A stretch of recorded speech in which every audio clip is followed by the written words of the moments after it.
Hello, everyone. It's Patricia Warby from Alchemy Therapies and my emotional audit here. And you're very welcome to another in my weekly chats about everything to do with emotional healing. And in this session, I'd like to do a quick book review. Now, as part of what I do, I often do presentations. And this weekend, I'm doing one for the Chrysalis Effect, which is an online CFS-ME kind of group that offers a training program to help people recover from long-standing chronic illness, including long COVID, actually. Now, I know recovery is a word that is difficult for some because you may not feel that that's possible for everyone. But the Chrysalis Effect certainly believe it should be available to everybody. This information should be available to everyone. And a big missing piece of that is kind of the emotional healing component and the trauma understanding of how trauma stores itself in the body. So I'm doing a talk on how I came to do this work, and from the biological to the spiritual understanding that I now have about the nature of healing. And as part of that, I was invited to look at some of the books that I've read that have kind of changed my perspective, because obviously I come from a very conventional medical background. I studied biochemistry and pharmacology, then nutritional medicine. I was very steeped in the scientific method, and I still love all of that. But I found that there were limitations and things that, modern medicine in its symptom-based alleviation model, the biological model, if you like, is not able to treat well. And one of the books that really influenced me, I rediscovered it this weekend. So it was The Genie in Your Genes by Dawson Church. And it's quite an old book now. I think probably it's about 15 years old, but it was so innovative and new at the time. It covers the nature of epigenetic medicine. Okay, and epigenetics means above the genes, and it means the environmental influences that change the way your DNA, your genes, express themselves in your body. And at the time, this was unheard of. It was the cutting edge of scientific research, and it hadn't yet made its way into medical practice. Now, we know that new ideas take about 20 years to filter down into practice, into medicine. And so I reckon epigenetics is just coming in now into practice. And so thoughts, feelings, intentions are being taken very seriously as a way of modifying the expression of your genes and creating a new vision of health, a new version of you, if you like. But Dawson Church was one of the first people to ever talk about this and to cover aspects of what we now know is called energy psychology. So changing the patterns of, let's call it energy, let's call it resonance in your body, because we're far more than a physical being. We're actually an energetic one. And you can measure that. That's what CAT scans and MRIs measure, of course, and ECGs and so on. But we never talk about the energy of the body. In fact, it's completely missed out of most mainstream discussion. So Dawson Church was one of the first people to talk about it. And he's really covered this so comprehensively in this book, and it's a beautiful book.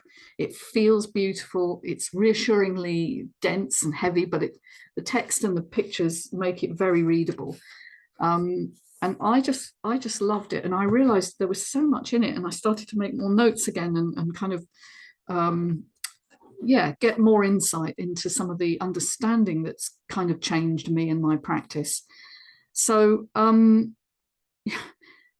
epigenetics teaches us that we are the ultimate engineers of our own bodies, all right? And that no expert out there with, the tools available to modern medicine, which is largely drugs and surgery, is going to be as powerful as we are.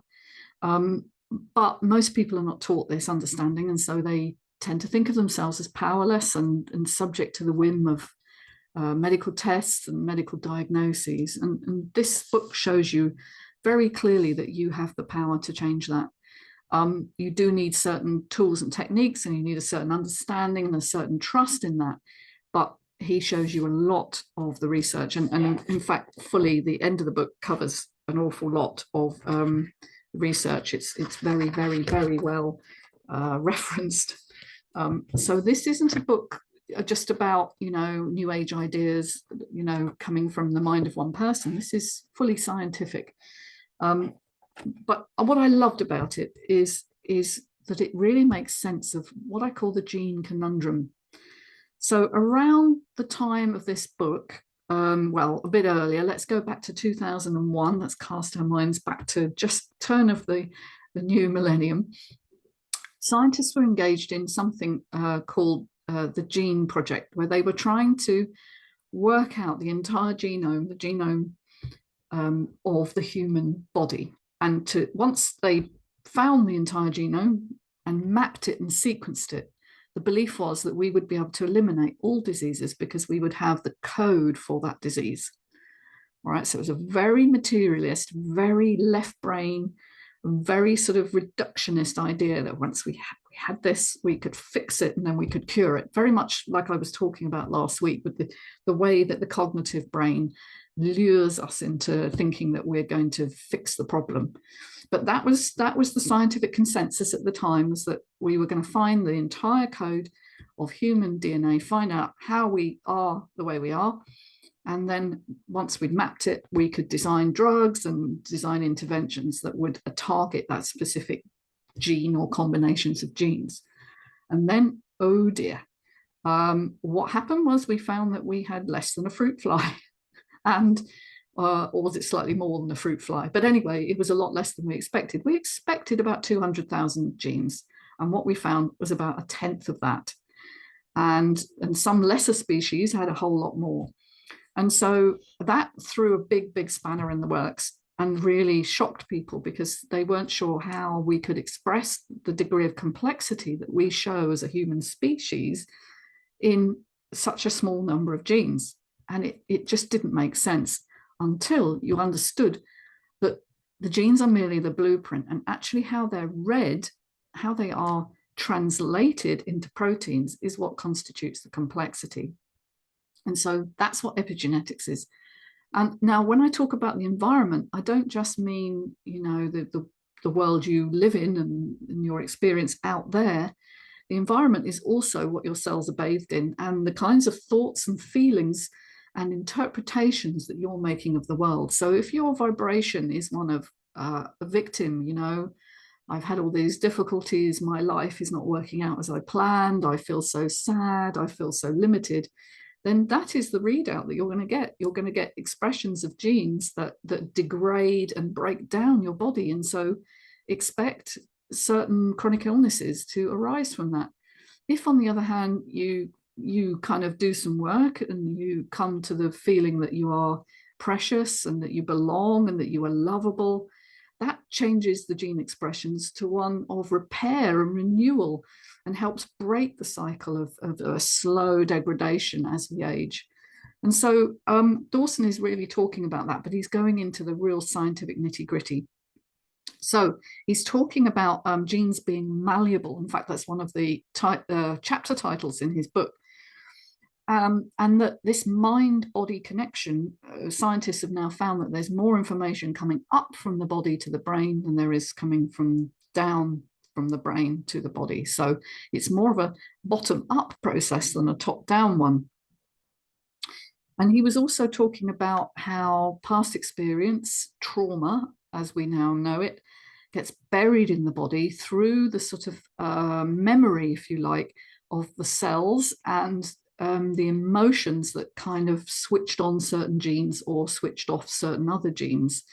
And those patterns, because they are patterns, they're patterns of vibration, get buried as signals in the body. And so it's really important to understand that you become the thing that you most focus on, especially when it's unconscious. And often the experiences that we had that overwhelmed us in the past are kind of there in our unconscious experience, and we don't always focus on them. We just get the symptom as the readout. So he also talked about fascia. Now, fascinating fascia, or fascia, some people pronounce it, is such a complex connective tissue structure in the body. And you know, we used to regard it as sort of waste material or just something that got in the way of dissecting bodies. but we now know that the living material is a liquid conducting semi-conducting crystal. So it's a liquid crystal matrix that transmits information throughout the body, because the fascia exists throughout the body from your cranium to your toes. You know, it's everywhere throughout all the muscles, all the bones, even your heart has a fascia. And so he covers that in detail as well, and how parts of your cells link to your fascia. So particularly little structures called microtubules, which are like the scaffolding of your cell, they actually communicate through the body this message of either I'm supported, I am loved, and I am worthy of being here, or the opposite. And so, you know, I often get clients who've got, say, your pelvic floor issue, or lax muscles, you know, because the fascia is communicating a sense of doom, a sense of fear around existing.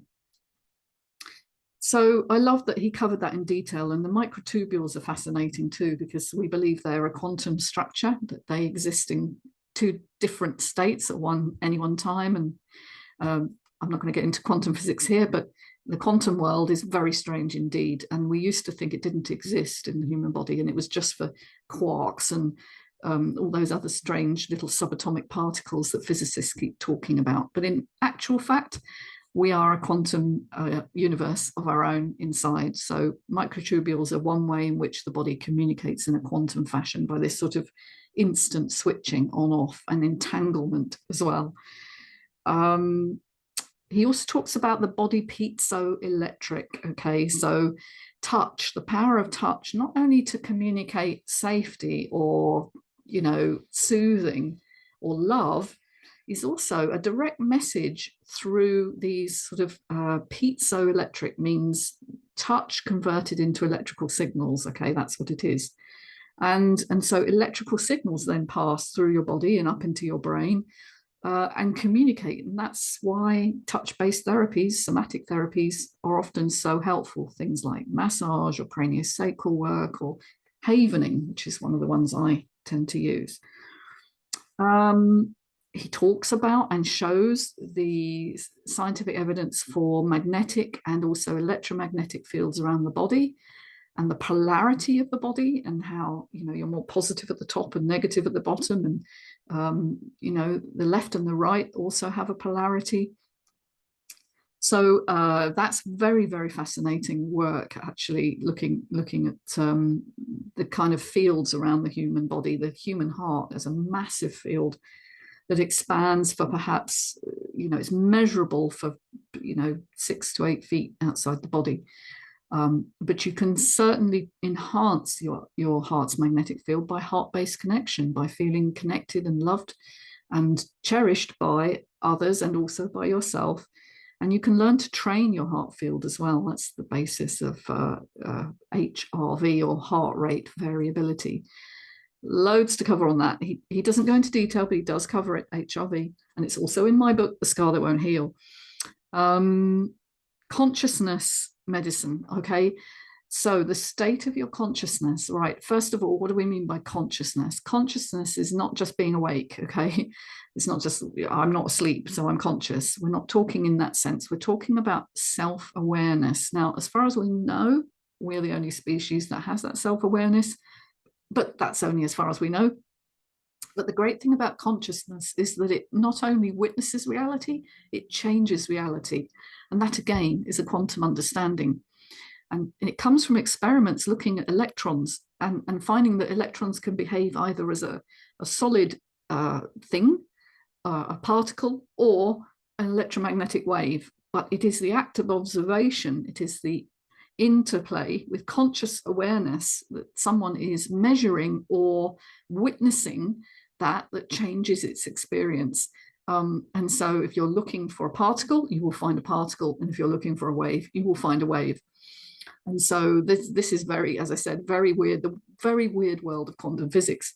Now, in the body, of course, that also can affect the way you feel. So if you are experiencing life as a whole, wonderful, connected one, then likely your body will be reverberating with those experiences too. And that has its effect at the genetic level, as I've said, the expression of proteins. So consciousness is extremely powerful.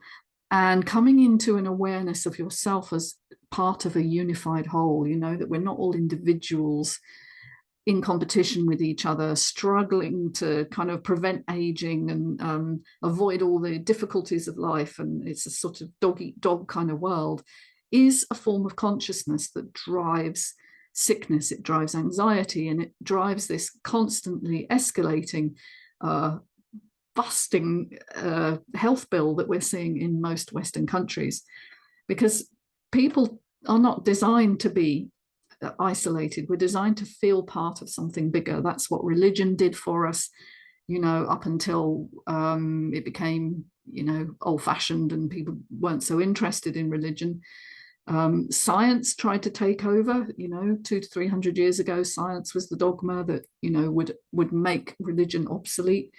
But it hasn't provided meaning, and meaning is so key to how we feel, you know, to be part of something bigger than ourselves, to feel like we belong is so, so powerful to how we express health. And so consciousness as medicine is just such an important understanding, and to surround yourself with people who kind of get this, who are working, or should I say playing, because it shouldn't be all work, but the idea that you are engaging with the world as a magical, awe-inspiring place, and not just as this, you know, desperate world that man is polluting and destroying, you know, because that's a really, although it may be true, it's also a very despairing state to be in. So we've got to keep hope alive. We've got to find creative ways of tackling the problems that we face, and surrounding ourselves with people who feel equally that they don't want to attack each other. They don't want to compete with each other. They want to collaborate and share experience. So I love that he raised that point. He talked about the power of intention, that changing your intent, so believing in your power to change your internal experience and getting help when you need to help concretize that change, because it's sometimes difficult to do on your own if you've had past experience that taught you that you were worthless or that you don't belong. Getting help, reaching out for help is the first step towards making that intentional change. So it's not all about thinking big or positive. It's sometimes about realizing your own vulnerability. And that's where I had to go when I faced my existential crisis, my you know, my breakdown, if you like, that I needed help. And it was the first step towards healing. So folks, that's only half the book. I'm going to do the next half next time. It's a wonderful book. Do have a look, and also check out my various books, which I now have 7 of, on aspects of mind body healing. They're all on Amazon. Anyway, take care of yourselves. Have a good week, and see you soon. Bye-bye for now.